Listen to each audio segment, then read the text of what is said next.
Hello दोस्तों, GS blaster YouTube channel पे आपका स्वागत है। और आज हम बात करते हैं एक नए टॉपिक पर जिसका नाम है परसुएशन। परसुएशन क्या है? परसुएशन जो है एक प्रकार से सोशल इन्फ्लुएंस का ही तरीका है। सोशल इन्फ्लुएंस का मतलब किसी दूसरे व्यक्ति के एटीट्यूड को परिवर्तन करने का प्रयास है। इसमें क्या होता है कि दूसरे व्यक्ति के जो एटीट्यूड है उसको कंडीशन करने का प्रयास किया जाता है। मतलब उसके दिमाग में जो चल रहा है उसको जो है अपने हिसाब से ढालना या उसको परिस्थितियों के अनुसार ढालने का प्रयास किया जाता है। अब परसुएशन की टेक्निक क्या है कि आप किस तरह किसी व्यक्ति को परसुएट कर सकते हैं। लेमन लैंग्वेज में कहते हैं उंगली करना, किसी काम के लिए प्रेरित करना या किसी काम को करने से डिमोटिवेट करना, ये एक तरीके से परसुएशन होता है। तो टेक्निक ऑफ परसुएशन क्या है? पहला है आर्गुमेंट। यदि जिस व्यक्ति को आपको परसुएट करना है तो उसको परसुएट करने के लिए आपको एक सॉलिड आर्गुमेंट देना पड़ेगा कि और वो आर्गुमेंट में क्या क्या एलिमेंट होना चाहिए। वो आर्गुमेंट लॉजिकल होना चाहिए। मतलब उस आर्गुमेंट के क्या प्रभाव हो सकते हैं, क्या नकारात्मक प्रभाव, क्या सकारात्मक प्रभाव हो सकते हैं, ये होना चाहिए। उसके बाद ये लॉजिक क्यों हम दे रहे हैं वो। नेक्स्ट प्रैक्टिकल, मतलब जो आर्गुमेंट आप दे रहे हैं वो प्रैक्टिकल होना चाहिए, ऐसा नहीं कि उसको करना संभव ही ना हो। और तीसरा है बेनिफिशियल, यानी कि बेशक हो सकता है उस आर्गुमेंट के नेगेटिव कॉन्सिक्वेंसेस भी हो लेकिन उसमें पॉजिटिव कॉन्सिक्वेंस ज़्यादा होने चाहिए, मतलब बेनिफिट ज़्यादा मिलेंगे। तो आर्गुमेंट में यदि लॉजिक प्रैक्टिकल और बेनिफिशियल का एलिमेंट है तो वो आर्गुमेंट जो है किसी सामने वाले व्यक्ति को परसुएट कर सकता है। इसका एक एग्जाम्पल है कि जैसे कोई सिविल सर्वेंट है, वो चाह रहा है कि अपने ऑफिस को कंप्यूटराइज किया जाए, तो वो अपने कलीग्स को या उसके यहाँ जो ऑफिस में काम कर रहे हैं लोगों को कैसे परसुएट करेगा। तो देखिए, इसको हम लॉजिकल, प्रैक्टिकल और बेनिफिशियल जो एलिमेंट आर्गुमेंट उस आधार पर देखते हैं। वो कहेगा कि कंप्यूटराइजेशन जो है, जो बहुत सारे लंबे प्रोसीजर है किसी ऑफिशियल वर्क के, उसको कम करेगा। ये क्या है? लॉजिकल। दूसरा है कि अन्य ऑफिस में ऑलरेडी कंप्यूटराइजेशन हो चुका है तो हमें भी अपने ऑफिस में कंप्यूटराइजेशन करना चाहिए और इसको जितने भी स्टाफ हैं वो आसानी से सीख सकते हैं। ये क्या दिखा? प्रैक्टिकेबल। तीसरा है, इससे जो वर्किंग आवर है वो कम होगा, मतलब जिस काम में 1 घंटे लग रहे हैं वो कम समय में ही हो जाएगा और वर्कलोड भी कम हो जाएगा। तो ये क्या है? बेनिफिट। ये तीनों चीज़ों को सेटिस्फाई कर रहा है तो इसका मतलब जो स्टाफ होंगे सिविल सर्वेंट के ऑफिस में वो परसुएड हो जाएंगे। दूसरा है इंसेंटिवाइजेशन ऑफ न्यू एटीट्यूड। इसमें ये होता है कि बिहेवियर को या एटीट्यूड को चेंज करने के लिए कुछ प्रोत्साहन देना। जैसे बच्चों को ये कहा जाता है कि यदि आप एग्ज़ाम में गुड मार्क्स लाओगे तो मैं आपको मोटरसाइकिल दिला दूंगा या उसकी पसंद की कोई चीज़ दिला दूंगा। तो इसके लिए तुम्हें अच्छे से पढ़ाई करनी होगी, 9-10 घंटे पढ़ाई करना होगा। तो ये क्या है? बच्चे में यदि बहुत ज़्यादा देर बैठ के पढ़ने की आदत नहीं, यदि आप उसको इंसेंटिव दोगे तो वो अपना एटीट्यूड जो कम करने का है उसको चेंज कर देगा। दूसरा है डिसइंसेंटिवाइजेशन ऑफ एग्जिस्टिंग एटीट्यूड। अब क्या है? किसी भी एटीट्यूड को बदलने के लिए जो है डिसइंसेंटिवाइज, मतलब दंड देने का प्रावधान करना। जैसे कोई व्यक्ति है, या ऐसा समझिए कि जैसे गवर्नमेंट चाह रही है कि कैशलेस पेमेंट को बढ़ावा दिया जाए पेटीएम या यूपीआई वगैरह के माध्यम से, और लोगों में ये टेंडेंसी है कि वो कैश में ही ज़्यादा पेमेंट करने की चाह रखते हैं। तब सरकार क्या करेगी? जो कैश ट्रांजैक्शन है उस पर जो है वो टैक्सेस बढ़ा देगी। और जो है दूसरा चीज़ ये हो सकता है कि यूपीआई वगैरह में जो है ज़्यादा से ज़्यादा छूट मिले, 5%, 10% जो कोई भी प्रोडक्ट खरीदने पे, और कैश पेमेंट में वो छूट ना मिले। तो इससे क्या हो रहा है? वो कैश नेक्सस जो है उसको कैश पेमेंट के डिसइंसेंटिवाइज करना चाहेगी। इससे क्या होगा? कैश जो पेमेंट है वो डिसेंटिवाइज होगा और कैशलेस पेमेंट को बढ़ावा मिलेगा। उसके बाद एक स्केयर फैक्टर, मतलब डराना। इसका यूज़ काफ़ी हिसाब से किया जाता है, काफ़ी कॉशस वे में किया जाता है। ये 2 टाइप के परसुएशन में सबसे ज़्यादा मददगार है। पहला है यदि किसी हार्मफुल हैबिट को छुड़ाना है, और दूसरा परसुएडिंग चिल्ड्रेन। जैसे de addiction for harmful habit का मतलब यदि किसी को स्मोकिंग से बचाना है तो सरकार ने अनिवार्य कर दिया है कि जो सिगरेट के पैकेट होंगे उसमें 85% पर जो है कैंसर से संबंधित पिक्चर होगा, पिक्टोरियल डिस्क्रिप्शन होगा। दूसरा परसुएडिंग चिल्ड्रेन, बच्चों को ये डराना कि अगर वो पढ़ाई नहीं करेंगे तो उनको जो है जो भी फैसिलिटीज़ मिलती हैं जो भी खाने पीने जो भी छूट मिलती है उसको वो ख़त्म कर देंगे उसके गार्जियन। तो ये क्या हो गया, स्केयर फैक्टर। लेकिन इसमें ये ध्यान देना है कि बहुत ज़्यादा यूज ना किया जाए और बहुत बड़े स्तर पर यूज ना किया जाए, नहीं तो इसका उल्टा प्रभाव पड़ सकता है। रिपीटेड रिमाइंडर, बार बार किसी एक चीज़ के लिए व्यक्ति को याद दिलाना, इससे क्या होगा, इससे भी परसुएशन होगा, जिसको कहते हैं repeated reminder. For example morning prayer, school में जो मॉर्निंग प्रेयर होता है तो इससे दो चीज़ें होती हैं। एक तो मॉर्निंग प्रेयर में आध्यात्मिक यानी कि जो प्रार्थना होती है उससे आध्यात्मिकता के प्रति भी बच्चों का झुकाव बना रहता है।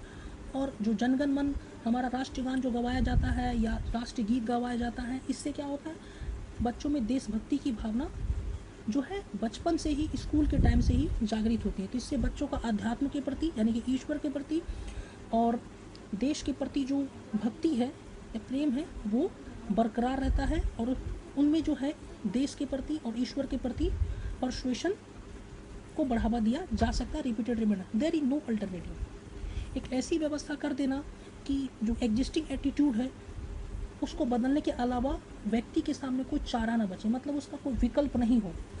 इसका एग्जाम्पल है कि जैसे पहले जो फॉर्म वगैरह भरे जाते थे वो ऑफलाइन भरे जाते थे साइबर कैफे वगैरह में। अब सरकार ने क्या कर दिया कि अनिवार्य कर दिया कि सारे फॉर्म ऑनलाइन भरे जाएंगे। तो ये क्या हो गया, अब व्यक्ति के पास कोई दूसरा उपाय नहीं है कि वो फिजिकली फॉर्म भरे और उसको हर हाल में किसी भी कीमत पर डिजिटली ही फॉर्म भरना होगा, ऑनलाइन पेमेंट करनी होगी, ऑनलाइन फॉर्म भरना होगा। तो यहाँ पर क्या है, कोई अल्टरनेटिव नहीं है उस एटीट्यूड का, तो अंत में व्यक्ति को परसुएड होना ही होगा। फिर अपीलिंग टू साइके यानी कि मनोस्थिति को अपील करना, ऑप्टिंग आउट वर्सेस ऑप्टिंग इन वर्सेस ऑप्टिंग आउट। तो ऑप्टिंग इन का मतलब होता है और वर्सेस आउट। जैसे कोई फॉर्म है उसमें बहुत सारे ऑप्शन बाय डिफ़ॉल्ट होते हैं, तो व्यक्ति जब फॉर्म भरता है तो उस पर ध्यान नहीं देता और वो बाय डिफ़ॉल्ट जो है चला जाता है। और कोई व्यक्ति जो बहुत ज़्यादा कॉशियस होते हैं वो अच्छे से फॉर्म भर के और जो डिफ़ॉल्ट ऑप्शन है उसको टिक भी करते हैं, अनटिक भी कर देते हैं। तो ये क्या है, ऑप्टिंग इन ऑप्टिंग आउट। इसका कारण क्या है, दिमाग का लेजीनेस, कि मतलब बहुत ज़्यादा वो इफ़र्ट लगाना नहीं चाहता, जो आसानी से मिल जाए उस पर वो ज़्यादा फोकस करता। फॉर एग्ज़ाम्पल जैसे अमेरिका में क्या होता है कि जो ड्राइविंग एप्लीकेशन फॉर्म होता है उसमें ऑर्गन डोनेशन बॉक्स जो है बाय डिफ़ॉल्ट चेक्ड होता है। मतलब ऑर्गन यदि आप एक्सीडेंट कर जाते, मर जाते हैं, तो आपके ऑर्गन को जो है डोनेट किए जाने की स्वीकृति के लिए वो ऑप्शन होता है। और जो व्यक्ति ये नहीं चाहता उसको ये बॉक्स अनबॉक्स, ये जो बॉक्स है उसको अनटिक करना पड़ता है, अदरवाइज जो है ज़रूरत नहीं होती, वो बाय डिफ़ॉल्ट होता है। लेकिन इसके बावजूद जो फॉर्म भरे जाते हैं तो अधिकांश व्यक्ति उसको अनटिक नहीं करते, वो बाय डिफ़ॉल्ट, क्योंकि दिमाग उतना ज़्यादा जद्दोजहद करना नहीं चाहता, जो है उसी में निकल जाना चाहता है। उसके बाद एक ऑप्शन है बुक माई शो, जिसमें मूवीज़ टिकट बुक की जाती है। उसमें क्या होता है, जब आप टिकट को बुक करने के लिए पैसा पे करते हैं तो एक सेल्फ टिक्ड मतलब खुद से ही by default gift a smile check box जो है खुद ही पहले से टिक्ड रहता है, जिसमें क्या होता है एक टिकट पर 1 रुपये ऐड किया जाता है। जो उस 1 रुपये को पे नहीं करना चाहते वो ऑप्ट कर जाते हैं, लेकिन ऐसा बहुत कम करते हैं क्योंकि लोग उतनी जहमत नहीं उठाते। लोगों का दिमाग जो है जो डिफ़ॉल्ट है उस पर ज़्यादा वो फोकस करता है। नेक्स्ट है ओवर वैल्यूएशन ऑफ लॉस। ये सिंपल है, ह्यूमन माइंड जो है गेन की अपेक्षा लॉस पर ज़्यादा फोकस करता है। फॉर एग्ज़ाम्पल 2 स्टेटमेंट है। पहला है कि यदि आप LED बल्ब का यूज़ करेंगे तो आपको 100 रुपये पर मंथ बचत होगी। दूसरा स्टेटमेंट है यदि आप LED बल्ब का यूज़ करते हैं तो पर मंथ आप 100 रुपये तक के लॉस को कम कर सकते हैं। तो यहाँ पर स्टेटमेंट 2 जो है वो ज़्यादा इफेक्टिव है, ठीक है, क्योंकि पहला स्टेटमेंट डायरेक्ट बोल रहा है कि 100 रुपये पर मंथ की बचत होगी, ये उतना प्रभाव नहीं डालेगा।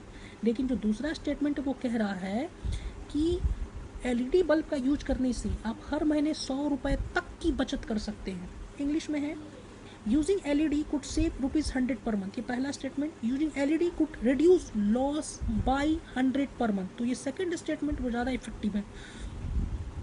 अब है अपीलिंग टू इमोशंस। अधिकांशतः लोग इमोशंस के प्रभाव में जो है डिसीजन लेते हैं, ठीक है। फॉर एग्जाम्पल हमें एक ऐसा आर्गूमेंट रखना पड़ता है कि जिससे जो है लोगों के इमोशंस को अपील किया जा सके, क्योंकि अधिकांश लोग इमोशंस में ही जो है काम करते हैं। जैसे इंश्योरेंस कंपनी को यदि अपनी पॉलिसी बेचनी होती है, खासकर चिल्ड्रन एजुकेशन से रिलेटेड, तो वो अपनी पोस्टर में या अपने जो प्रोडक्ट का जो उसका पैकेज होता है या बुकलेट होते हैं, उसमें वो जो है पेरेंटल लव को चिल्ड्रन के प्रति ज़्यादा दिखाते हैं। मतलब उससे माता पिता बच्चे को प्यार करते हुए फ़ोटो दिखाएंगे, ऐसी फ़ोटो दिखाएंगे कि जिससे सामने वाला इमोशनल हो जाए, इंश्योरेंस प्रोडक्ट को ख़रीद ले। और नेक्स्ट है एम्पैथी। एम्पैथी का मतलब होता है कि सामने वाले लोगों के प्रति या अन्य लोगों के प्रति जो है बिना उसकी सिचुएशन जाने एक पूर्व धारणा बना लेना। मतलब many times people hold attitude about a person or a situation without actually experiencing the life of given individual or given situation। तो इस तरह के लोगों को परसुएट करने के लिए क्या करना होगा, उनको उन्हीं की तरह जो सामने वाले के प्रति जो उन्होंने जनरल जो बनाया हुआ है एटीट्यूड, उसमें जो है चेंज करना होगा। वो कैसे करेंगे, जैसे फॉर एग्जांपल एक व्यक्ति अंधे को देखकर हंसता है कि अंधा है, कुछ नहीं कर सकता, उसको करना कुछ नहीं है, उसकी आंख पर पट्टी बांध दीजिए, और जो अंधा जो है करता है, जो ब्लाइंड पीपल करते हैं, जो काम करते हैं, उनको वो काम करने के लिए कहा जाए। इससे क्या होगा, उन्हें एक ब्लाइंड व्यक्ति या अंधे व्यक्ति के जो जो जीवन में समस्याओं का सामना करना पड़ता है छोटी छोटी चीज़ों के लिए, वो उसको महसूस कर पाएंगे और फिर उनका जो ब्लाइंड पीपल के प्रति एटीट्यूड है वो चेंज हो जाएगा। तो ये क्या है, एम्पैथी है। तो एम्पैथी के माध्यम से परसुएशन किया जाता है और ये काफ़ी इफेक्टिव होता है। अब है persuasion in life of civil servant. Civil servant के लाइफ में परसुएशन का क्या महत्व है। सबसे पहले पब्लिक रिप्रेजेंटेटिव। पब्लिक रिप्रेजेंटेटिव से कैसे होता है, तो देखिए सिविल सर्वेंट पब्लिक रिप्रेजेंटेटिव को भी परसुएट करते हैं और पब्लिक रिप्रेजेंटेटिव जो नेता लोग होते हैं सिविल सर्वेंट को भी परसुएट करते हैं। सबसे पहले एग्जाम्पल है, पब्लिक रिप्रेजेंटेटिव जो होते हैं बार बार सिविल सर्वेंट को कहते हैं कि आप ऐसे प्रोजेक्ट का डिज़ाइन तैयार कीजिए, ऐसा प्रोजेक्ट बनाइए जो उनके कार्यकाल यानी कि 5 साल में पूरा हो जाए। तो सिविल सर्वेंट को उन्हें ये परसुएट करना होता है, उन्हें समझाना होता है कि आप एक लॉन्ग टर्म प्रोजेक्ट लॉन्च कीजिए, बनाइए। उनको परसुएट करते हुए कहते हैं कि जिसका आधा से अधिक काम आपके कार्यकाल यानी कि 5 साल के अंदर हो जाए, जिससे क्या होगा,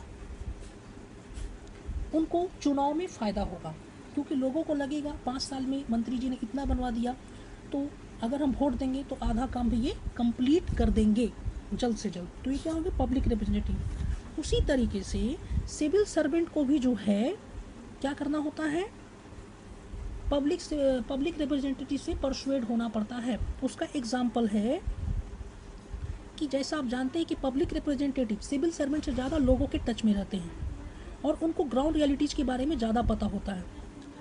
अब एक सिविल सर्वेंट है जो कि ई गवर्नेंस को लाना चाहता है सर्विस डिलीवरी के लिए, लेकिन क्या होता है कि जिस एरिया में सिविल सर्वेंट ई गवर्नेंस को प्रमोट करना चाहता है वहाँ इंफ्रास्ट्रक्चर काफ़ी वीक है, लोग डिजिटली लिटरेट नहीं है, वहाँ पर इंटरनेट के प्रति जो है इंटरनेट के यूज़ करने वाले लोगों की संख्या काफ़ी कम है। तब यहाँ पर पब्लिक रिप्रेजेंटेटिव क्या करेंगे, वो सिविल सर्वेंट को परसुएड करेंगे कि वो जो ई गवर्नेंस सिस्टम को लागू करना चाहते हैं सर्विस डिलीवरी के लिए, उसमें इस तरीके का मॉडिफिकेशन करें इसको डिज़ाइन में, ताकि उसको इम्प्लीमेंट किया जा सके। और सिविल सर्वेंट को जो है ये बातें माननी पड़ती हैं, माननी इन द सेंस पड़ती है इससे, क्योंकि उसका मोटिव है ई गवर्नेंस सर्विस डिलीवरी को स्मूथ करना, तो वो पब्लिक रिप्रेजेंटेटिव की बात मान लेते हैं। तो इस तरीके से हमने देखा कि पब्लिक रिप्रेजेंटेटिव भी सिविल सर्वेंट को परसुएड करते हैं और सिविल सर्वेंट भी पब्लिक रिप्रेजेंटेटिव को परसुएड करते हैं, वो एक दूसरे को परसुएड करते हैं। दूसरा है एम्प्लॉय। सिविल सर्वेंट की सबसे शानदार स्ट्रेंथ होती है एम्प्लॉय। उनके सपोर्ट के बिना एक सिविल सर्वेंट कभी भी अच्छा परफॉर्म नहीं कर सकता। तो इसके लिए क्या करना होगा, इसके लिए सिविल सर्वेंट को जो है अपने एम्प्लॉय का सपोर्ट चाहिए होगा। और सपोर्ट कैसे मिलेगा, या तो एम्प्लॉय को परसुएड करना होगा या खुद भी उससे परसुएड होना होगा। मतलब वो एक दूसरे को परसुएड करेंगे तभी संभव है। जैसे एक सिविल सर्वेंट जो है चाहता है काफ़ी लंबे समय तक जो है ऑफिस में एम्प्लॉय वर्क करे, तो इसके लिए क्या करना होगा, और उसके लिए एक्स्ट्रा पेमेंट भी उसको नहीं देनी है, तो इसके लिए क्या करेगा, उसमें वो जो है उसको परसुएड करेगा। फॉर एग्ज़ाम्पल कि आप अपने समाज के लिए कर रहे हो, आप अपने समाज की बेहतरी करोगे और उसमें देशभक्ति के बारे में बताएगा। इससे आप देश की जो है आर्थिक विकास में मदद करोगे, देश का विकास होगा, आपका विकास, देश का विकास होगा, समाज का विकास होगा, आपका विकास होगा। इससे क्या होगा, वो जो एम्प्लॉय है वो परसुएड होगा, और जब परसुएड होगा तो वो बिना किसी एक्स्ट्रा पेमेंट के लंबे समय तक मोटिवेट होकर काम कर पाएगा। उसी तरह एम्प्लॉय से कैसे सिविल सर्वेंट परसुएड होगा, तो एम्प्लॉय ये होगा कि कभी कभी एम्प्लॉय यदि कोई सजेशन लेके आता है या सिविल सर्वेंट से कहीं मिस्टेक होता है बाय द वे, तो यदि एम्प्लॉय उसको अच्छे से सिविल सर्वेंट को समझाए कि सर आप यहाँ पर फॉल्ट कर रहे हैं, आप एक बार यहाँ पर विचार कीजिए, तो उससे भी सिविल सर्वेंट परसुएड हो सकता है। इससे क्या होगा, सिविल सर्वेंट का विश्वास भी एम्प्लॉय पे बना रहेगा और एम्प्लॉय का भी सिविल सर्वेंट विश्वास रहेगा, तो इससे वर्क परफॉर्मेंस बेटर होगा और ऑफिस का वर्क कल्चर बेहतर होगा, जिससे समाज का, उस जिले का, देश का विकास होगा। नेक्स्ट है जनरल पब्लिक। तो जनरल पब्लिक को कैसे परसुएड किया जाता है, तो सिविल सर्वेंट को जो है जनरल पब्लिक से कैसे डील करना है उसका एक एग्जांपल देखिए कैसे वो परसुएड होंगे। जैसे फॉर एग्जांपल, इसके बहुत सारे एग्जांपल हैं, जैसे लोगों को कहना कि ओपन में डिफेकेट नहीं कीजिए, डिजिटल पेमेंट को बढ़ावा देने के लिए लोगों को कहना।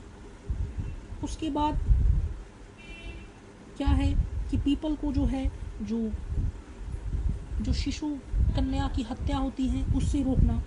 तो ये सब एग्जाम्पल है। अब ये किया कैसे जाएगा, सबसे पहले लोगों के सामने अभी बताया कि लॉजिकल, प्रैक्टिकल और बेनिफिशियल आर्गूमेंट रखने पड़ेंगे। इन सब मुद्दों के संदर्भ में लोगों को बताना पड़ेगा, उसके इमोशन को अपील करना पड़ेगा इनके माध्यम से।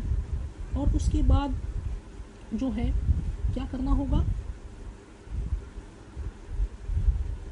कि उनको जो है इमोशन को अपील रिलीजियस माध्यम से या सोसाइटल माध्यम से, इसके लिए उसको कम्युनिकेशन स्किल को बेहतर करना पड़ेगा, कम्युनिकेशनल मटेरियल तैयार करना होगा जिससे लोगों को अपील किया जा सके कि इन बुराइयों से वो बचे।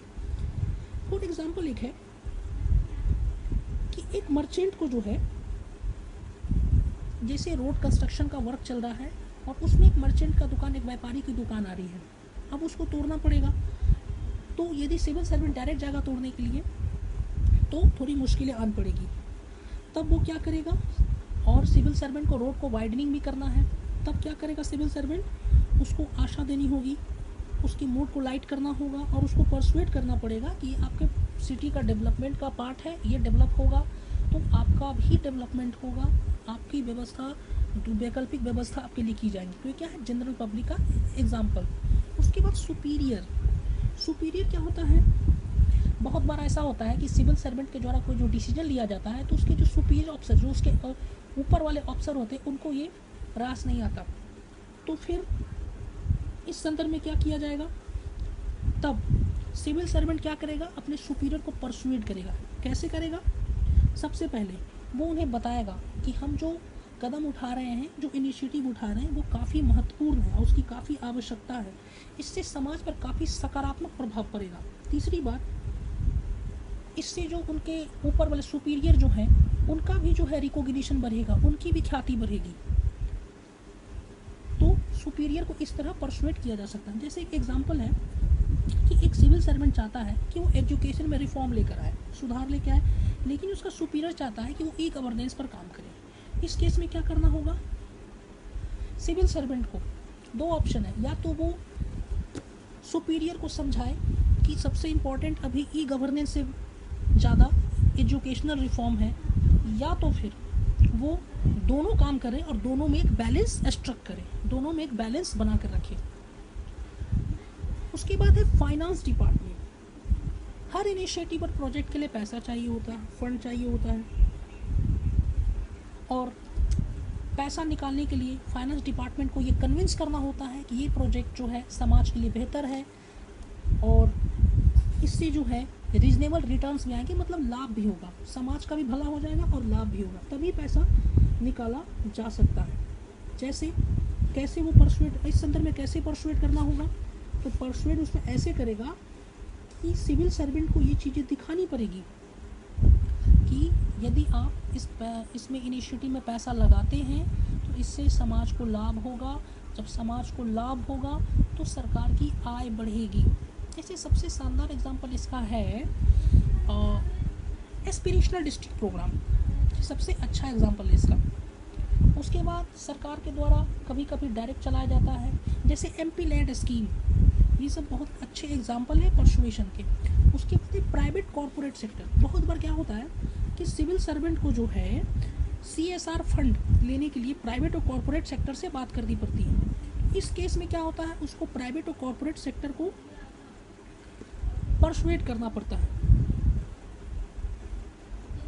जिसका एग्जाम्पल है, जैसे आप इन्वेस्टर मीट सुनते हैं, विभिन्न प्रकार के इन्वेस्टर मीट सुनते हैं। उसके बाद जो है बड़े बड़े बिजनेस लीडर्स को जो है, बिजनेस टाइकून को राज्य में, स्टेट में बुलाया जाता है ताकि वो यहाँ आए, यहाँ की सिचुएशन को देखें और इन्वेस्ट करें। जैसे है वन डिस्ट्रिक्ट वन प्रोडक्ट एक एग्जांपल है। जैसे मेगा फूड पार्क स्कीम, इसमें भी काफ़ी महत्वपूर्ण भूमिका होती है। तब यहाँ पर सिविल सर्वेंट का रोल क्या होता है, सिविल सर्वेंट को यहाँ बताना पड़ता है कि उसके ज़िले में अगर ये जाते हैं या किसी राज्य में जाते हैं तो यहाँ आपको इन्वेस्ट करने से क्या फ़ायदा होगा। फिर इससे जो है, जब यहाँ पर आपका मॉडल अच्छा काम करेगा, यहाँ पर बिजनेस अच्छा चलेगा, तो पास वाले राज्य भी जो होंगे वो भी मोटिवेट होंगे, वो भी आपको बुलाएंगे। इस तरह यहाँ पर क्या होगा, एक डोमिनोज इफेक्ट होगा। तो इस तरीके से परसुएशन टॉपिक हमने देखा। यदि आपको लेक्चर अच्छा लगा तो चैनल को सब्सक्राइब कीजिए, लाइक कीजिए और शेयर कीजिए। Thank you.